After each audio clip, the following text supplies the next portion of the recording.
How's it going, everybody? Reflex here. Welcome back to a brand new video. In today's video I will be showing you freeloaders how to roam in Rainbow Six Siege. Now you mama's boys are about to get real good at this game and you're going to be owning everybody left and right. So first off, you want to decide what operator you want to use while roaming. Many popular roaming operators are Vigil, Ela, Caveira, and my all-time favorite operators, Oryx and Bandit. Pulse, Valkyrie, and Legion are also very popular operators that are used for roaming within Rainbow Six Siege. Just remember, when learning how to roam in Rainbow Six Siege, you can use whatever operator you feel comfortable with. Some daredevils even use a Doc or a Rook to roam, although a 3 or 2 speed is definitely preferred when playing the role of a roamer, as of course you need to be able to move around the map accordingly and be super agile. Learning how to roam in Rainbow Six Siege may be a difficult task for some players, but with these few steps you'll be an expert roamer in no time. You'll be so good that even your stepdad will notice your godliness. I would say that the most effective or popular operator of these is Vigil.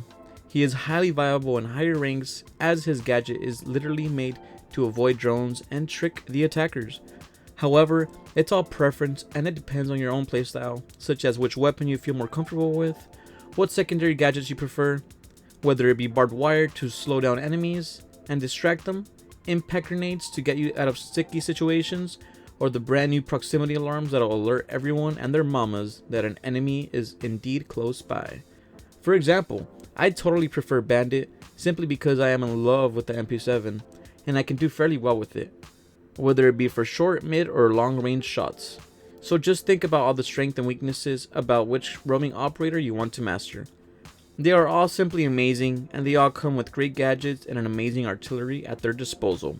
If you guys enjoyed this video, make sure you guys like, subscribe, and hit that notification bell so you guys can be alerted right when I drop a new video.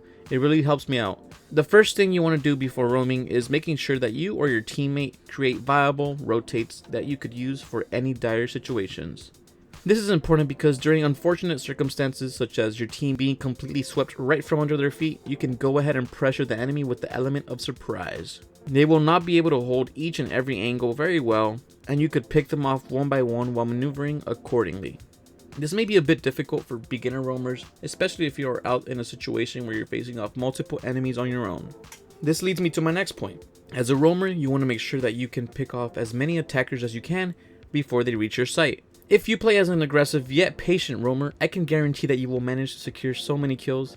You want to catch your enemies off guard while they are breaching onto sight or are simply distracted. The few things you want to worry about in Rainbow Six Siege when roaming are pre-placed drones when attackers can watch their own back. You also want to watch out for claymores when trying to pull off a flank. Sometimes roamers tend to get distracted while focusing and looking for the attackers, and they may accidentally run into claymores. To prevent accidents like these, your teammates could help watch cameras and pinpoint where the attackers are. Therefore, you can focus on making sure there aren't any claymores near you, nor enemies. Although claymores may be lethal, the worst thing a roamer can stumble upon when flanking is an anchoring attacker. That's right, an annoying attacker who is holding an angle on you. Some attackers tend to hold an angle on certain paths or doorways that are commonly used for flanks. Some people don't even have to be good at aiming or be the best player to counter these flanks. They can be a complete potato. Them holding an angle already aiming at a doorway or hallway is a guaranteed kill for them, unless you're a great roamer who has mastered quick peeking and can pre-fire with excellent aim. When roaming, it is very common knowledge to slow walk around the map. You will definitely catch the attackers by surprise, especially if you catch a lonely straggler with Caveira. Caveira can be super sneaky and quiet with her gadget on. It is almost impossible to hear her unless you have an amazing headset or if you've played Siege for quite a while now, and you can detect that something just ain't right. Sometimes you can just feel her lust for blood in the air, so check your corners. It definitely feels like a scary movie sometimes when you're being stalked by a Caveira. Anyways, be careful when trying to sneak up on enemies, as many people tend to hunt roamers in pairs, although like I previously mentioned, there will always be players who prefer going in alone. Those are definitely the ones you want to go for, so be sure to check cams from time to time in order to ensure which way the solo people are going in from. This takes me to using the intel aspect of roaming to your advantage. You always want to make sure that you keep your eyes on default cams, vault cams, evil eyes, etc. If you're busy trying to be sneaky and stealthy, you can also use a teammate to help you pinpoint the exact locations of the attackers. Communication is key within Rainbow Six Siege. You always want to notify your anchors when attackers are pushing into their direction and vice versa. If you can manage to get rid of most of the attackers while roaming, then your anchoring teammates don't have much to worry about. Sound is your best friend when learning how to roam in Rainbow Six Siege. Pay close attention to anything and everything you hear. Yes, I know Rainbow Six Siege audio is broken from time to time, but in my experience, it's pretty spot on. Listen to where barbed wires are being meleeed or walked on. Listen to the proximity alarms or Melusi's banshees go off. In moments like these, many attackers are put under distress, and some are focusing on getting rid of the Ento gadget. This is when you want to catch them by surprise. When they are distracted from what's in front of them, you want to go in for the kill. Be aggressive, be confident. If you go in there like a weenie, you're gonna get clapped. Simple as that. One final tip I like to share with you scrubs is to take advantage of situations where you can run out and secure a kill. Roamers gotta stick to using the element of surprise and distraction to their advantage. If you hear someone repelling and is distracted while trying to get into sight, go ahead and go for it. Go for the freaking kill. This is where gadgets such as impact grenades or Oryx's Ramadash come into play. You can make your own runout ways that enemies will not expect. Don't question yourself when making big brain runouts. Don't be a mama's boy and be sure to let loose. Just remember to watch out for claymores or any nomad air jabs.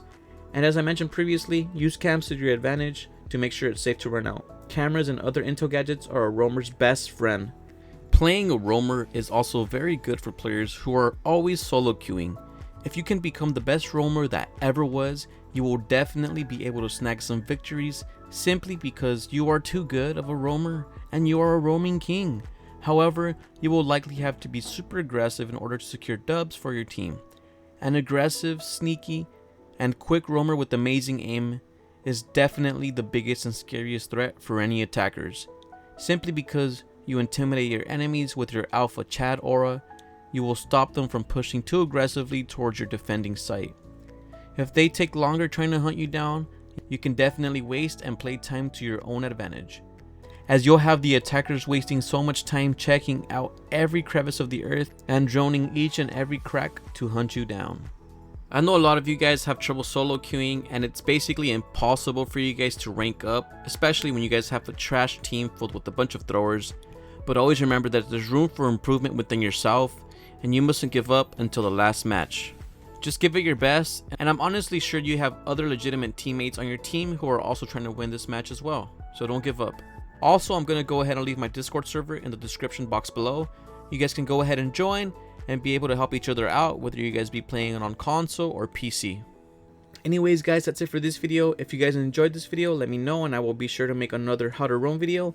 I will also be making a how to attack in Rainbow Six Siege guide and how to defend in Rainbow Six Siege guides as well. So stay tuned for more Rainbow Six Siege tips. There are so many tips when it comes to playing different roles in Rainbow Six Siege. Make sure you guys also leave some more tips on how to roam in Rainbow Six Siege in the comment section below. It's important that we stick together as a community and can help each other improve within Rainbow Six Siege. Rainbow Six has a huge learning curve and there is always new things to learn each and every day, even for veteran players. There is always room for improvement. With that said, stay buff, stay tough, and I'll catch you guys on my next one. Peace out.